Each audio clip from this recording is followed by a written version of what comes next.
Welcome to the English Out Loud podcast, a podcast where I give you tips on how you can enhance your spoken English.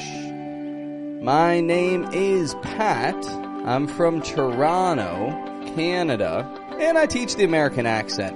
And that's what I normally take the time to do here. However, today I've got another interview with a good friend of mine. She is from Venezuela, living in Toronto, and she's been living in Toronto. It's been about 9 or 10 years now that she's been living, studying, and making a life for herself in Toronto. She's gonna come on a little bit today and talk about her work experience. Specifically, how you can call in sick for work and make it believable. Now that may sound, a little funny, of course. Like, why do you gotta make it believable? Well, come on, sometimes we all need a personal day, don't we? Sometimes you are legitimately sick, and sometimes, maybe you just need to make the weekend a little longer. Well, Cristina here is going to make sure that we've got the ideas and what to say effectively so that you can make sure you get the desired outcome should you ever need to take a day off work. Now, just before we get into that, I'd like to remind everybody, hit subscribe. Go and show this to a friend, share it around, whatever you got to do. Leave a comment and say, wow, I needed to call in sick for work and this helped me get the job done. I'll be really happy if I read that somewhere. Like, subscribe, comment. It helps this stand out for more people. Anyway, without further ado, let's give a listen to Miss Cristina. Okay. Today, I've got here Cristina. Cristina is from South America, from Venezuela, a Spanish speaker living in Toronto. And she has lots of work experience in Toronto. She's been working and living in Toronto for, about 10 years now. So crazy. And, welcome on to the English Out Loud podcast, Cristina. How are you doing today? Thank you. I'm very good. How are you? I'm pretty good. Thank you for asking. Tell everyone about yourself. What do you do? Right now, currently, I work in the mental health field. I work at a treatment center for children and youth that have mental health issues. In that treatment center, we also have a unit for adults, which is a voluntary unit, also for people experiencing problems with mental health. So it's an interesting line of work. What has interested you to work in this field in the first place? Well, ever since I was little, I always liked helping other people. I was always a friend that people could rely on for their problems and their secrets. I always enjoyed giving people advice and trying to help out as best as I can. And so I thought that for that reason, working with mental health and working in the social services field would be a good fit for me. And I found that it has been, but it does have its challenges sometimes. I'll bet. I mean, it would be exhausting. Now, regarding these challenges, of course, as you've mentioned in the past, sometimes you need to take a little bit of time off work. Challenges, they can take a little bit of a toll on you. And this is a reason why I've brought you on here today, because people all over the world sometimes need a personal day. So, something for mental health or something, honestly, sometimes just to enjoy yourself if you've got the opportunity. And calling in sick for work to take a personal day, it's a little bit of a daunting task to people, especially in a second language. It may feel a little bit intimidating. I know that you have had a bit of success with this in the past. And so what can you tell me about calling in sick for work? Do you have any tips for my listeners on how they could effectively do this? I'll say the number one thing I would recommend you to do is just keep it brief, be concise, don't give too many explanations, don't give too many excuses, because at the end of the day, people are going to know that they're excuses and they're not really going to care that much about the reason why you're not coming into work. They just care about the fact that you're not coming in. So instead of saying, I'm sorry, I can't come in, I've been throwing up all night, I've been feeling nauseous and stomach issues all night, whatever. Just say, I'm really sorry, I'm not going to be able to come in today as I'm feeling very ill. There's really not much else to say about it. You don't really need to give a long-winded excuse or a long-winded story. You just need to tell them the basic, which is, you're not coming into work, I'm not feeling well, I'm ill. That's it. That's all they really need to know. They don't need to know the whole story of why you're not coming in. If you're calling in sick because you need a mental health day, first, you really need to know if your company is the type of company that accepts people taking mental health days, because some companies, especially in Latin America, can be a little bit more conservative about that. They may not take it as seriously. So if you feel that you're working for a company that may not take it seriously, that you're taking a mental health day, which unfortunately there are many companies like that, I would just take a sick day. I would just say, I'm feeling ill today. I'm going to be taking a sick day. I won't be coming into work today. But if you work for a company that takes mental health a little bit more seriously and is generally okay with the idea of people taking personal days for mental health, I would just be completely honest. You don't need to say, I've been feeling depressed, I've been feeling anxious, I'm experiencing trouble in my personal life lately. You just need to say, I'm taking a day off for mental health purposes, or I'm taking a mental health day. That's the better way to put it. I'm taking a mental health day. You don't really need to say anything else. You can apologize for the inconvenience that may cause. That's pretty routine, pretty basic. You don't need to give out a lot of details. So what would you say there? Would you literally say, I need a mental health day? Or like, I'm taking a mental health day? Could you just reiterate that? How would you say that exactly? Well, you know what? Let's go through. Right now, we could do kind of a role-playing scenario of this. I'll pretend to be an employer, and you could be an employee, and, well, let's see how it goes. I will pick up the phone and reply how an employer would reply regarding your shift here. So the phone is ringing, and I pick it up. Hello, place of work. How can I help you today? Hi there. This is Cristina. I'm scheduled to come in today at 7:30 to 4. Oh, Cristina. Oh, my goodness. Thank goodness that you're coming, and we're swamped. Lots of work in the workplace today, so it's so good to hear from you. I'm happy to hear that you're on your way. Actually, I'm calling to let you know that I'm not going to be coming into work today. I'm feeling very ill, and I'm going to take the day off to stay at home and rest, because I've been feeling really sick, and I'm not going to be able to come into work today. Well, thank you for calling. Thanks for letting me know here, Cristina. I very much appreciate it, and get some rest, and I hope to see you tomorrow. Let me know how things are going. Will do. Thank you very much. All right, so not so bad. Now, there are a couple things that we could talk about with this. Let's consider first, how long before a shift would you suggest calling in, making this kind of call? 1 hour, 2 hours? What do you think? I think it's ideal to try to give as much notice as you can.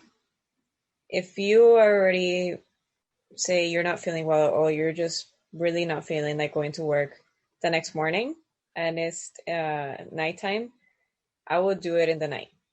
I would try to do it the night before, so that your work is able to plan ahead for any changes that they need to do, since you won't be there. If it's something that is out of a sudden, like in the middle of the morning where you're about to come into work, I wouldn't do it if it's less than 4 hours before your shift. If it's less than 4 hours before your shift, I think your employer is definitely not going to like that, because that is pretty sudden and it's pretty last minute. So they're more likely to feel some type of way or hold a bit of a grudge if you're doing it too close to your scheduled time. So I ideally would do it the night before, or at least 4 hours or more before my shift. 4 hours or more. I think that's a good number to give it. A minimum 4 hours. In 4 hours' time, they can probably find someone to cover for you. And better yet, if you can even find someone to cover your shift beforehand. Hey, your employer, it does show a sense of solidarity with your employer. Like, hey, I'm sick, taking this day off, but I do have someone else here who's able to fill in for me. That would probably be appreciated, I would imagine. They'll definitely appreciate you taking the initiative, and it's going to look even better on you if you try to find someone to cover your shift before even calling in. If you can find a friend to help you out who's willing to cover for you, then for sure, go for it. I think it's certainly the way to go. My issue sometimes in the morning is just, if I'm starting a shift, suppose, like you said, a 7:30 a.m. shift, it's kind of tough. Sometimes you do genuinely wake up in the morning, 5 a.m., 5:30 for work, and you're ready to go. And you say to yourself, I just can't do it today. Whether, like you said, whether you're sick or exhausted, you're just not, you can't do it. You're not feeling it. And so I always have a rough time calling in sick in these situations because, it's such short notice. But as you mentioned, if you got to do it, you got to do it. I mean, even if it's 2 hours before and you're starting an opening shift or something like that, you know what? When you need a day off, well, as Cristina said, keep it brief, keep it concise. Just say, I'm sorry, I can't come in, I'm sick. There's not much else needed. That's really all it comes down to. Yeah, and it always looks good to just say, I apologize for the inconvenience.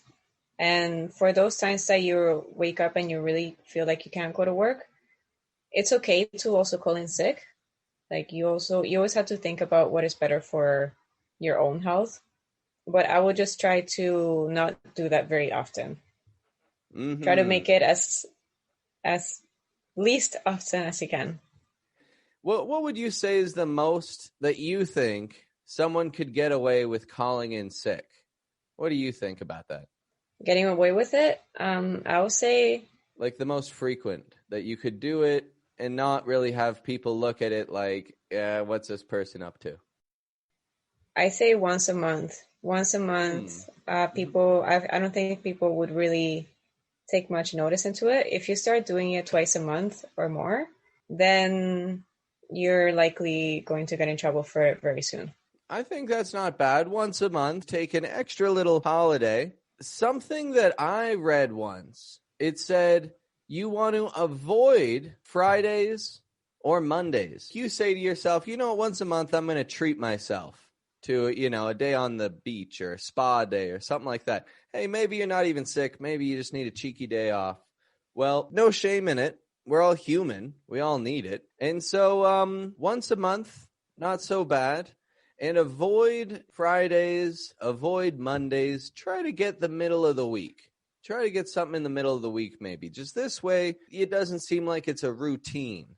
Because that would also be a red flag, I would imagine. If there's like routinely you take every second Friday off. And also, of course, don't put anything on social media. If you play sick and you're playing hooky, now playing hooky, do you know this word, Cristina? Have you heard this, playing hooky? No, I have no idea. That must be a Canadian thing. It's a Canadian and American thing. Pretty common expression, more for high school. Hooky is skipping school.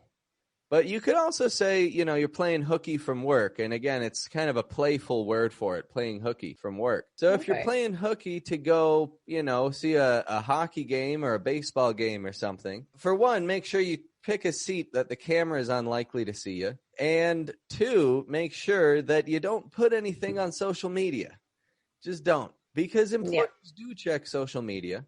They do check your Instagram and Facebook and TikTok. And if you're out messing around TikToking on the beach when you're supposed to be crunching numbers, well, you're going to get a little backlash from that. Definitely. If you're taking a sick day and you're planning on doing something, stay away from social media because someone is likely to see that, maybe even one of your coworkers, and they could even hold that against you, or they could even use that for disciplinary actions.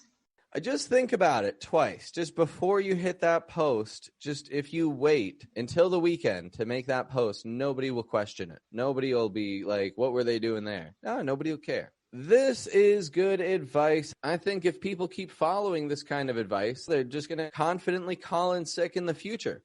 Let's just go over that quick little script one more time. Instead of using a lot of excuses, instead of using all of your knowledge of illnesses to elaborate and make somebody feel sorry for you, keep it simple. Just say, I'm sorry, I can't come in, I'm sick. I'm sorry, I can't come in, I'm sick.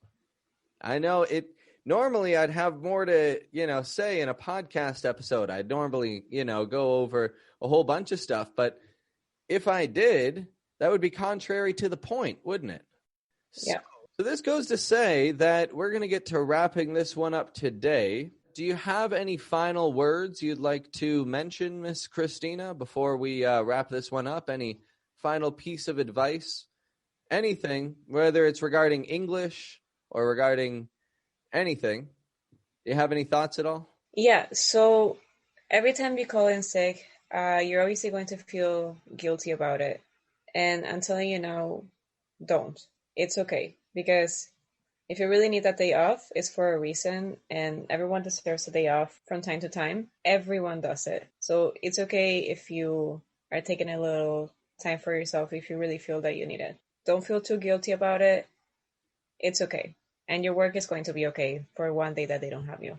If your work is really, that upset about you calling in sick and they really rely on you that badly to come into work and, things are not going to go so well without you there, then you can use that as a way to ask for a raise. Since they need you so badly, then that's a great moment to ask for a little bit more compensation and an increase in your salary. Yeah, seriously, yeah.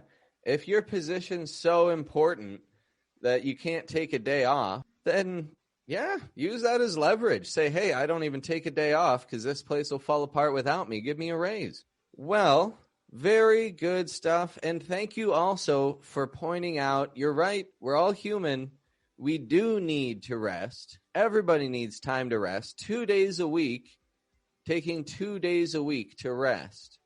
If you were to live like that forever, you would be miserable, possibly. Like, it's not enough. It's not enough to, especially when you're working for someone else and you're not working to build something for yourself.